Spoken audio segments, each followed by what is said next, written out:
টাকার অভাবে নাকি শর্মিলা এখন শাড়ি বিক্রি করছে। শর্মিলাদের ওইখানে বিভিন্ন ধরনের দোকানে দোকানে গিয়ে লাইভ ভিডিও করে শর্মিলা প্রোডাক্ট সেলের ব্যবসা করছে। এই ব্যবসা দেখে আলম হাসান জানিয়েছে যে শর্মিলার যদি টাকার অভাব হয়ে থাকে তাহলে শর্মিলা যেন আবারও আলম হাসানের কাছে চলে আসে, সেক্ষেত্রে আলম হাসান মেনে নিবে শর্মিলাকে।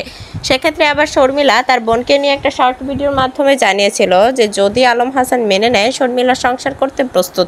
তবে শর্মিলা জানিয়েছে তারও কিছু শর্ত আছে, আলম হাসান জানিয়েছে তারও কিছু শর্ত আছে। সব শর্ত যদি দুজনে মেনে নেয় তাহলেই তারা আবারও সংসার জীবন শুরু করবে। তবে শর্মিলা গিয়েছিল আলম হাসানের বাসায়, সেখানে যাওয়ার পর আলম হাসানের মা শর্মিলার সাথে বিভিন্নভাবে বাজে বিহেভিয়ার করার ফলে শর্মিলা জানিয়েছে যে আলম হাসান না আসা পর্যন্ত শর্মিলা যাবে না।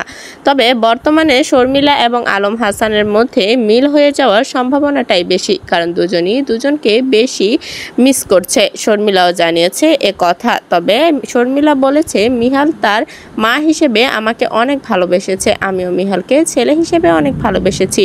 সেক্ষেত্রে মিহালের জন্য হলেও আমি আবার চলে আসতে প্রস্তুত। কিছুদিন আগে শর্মিলার একটা ছেলের সাথে ভিডিও ভাইরাল হয়েছে। হাওড়ে ঘুরতে যাওয়ার পথে শর্মিলাদের সাথে ছিল এই ছেলেটি। মূলত অনেকেই প্রশ্ন করেছিল কে এই ছেলে। অনেকেই বলছে শর্মিলার প্রবাসী স্বামী বিদেশ থেকে চলে এসেছে। তবে এই কথাটি কতটুকু সত্য? শর্মিলা মূলত তার নতুন বয়ফ্রেন্ড নিয়ে ঘুরতে গিয়েছিল, আর তারপর পরই আলম হাসান এই কথা বলে যে শর্মিলা চাইলে আমার কাছে চলে আসতে পারে।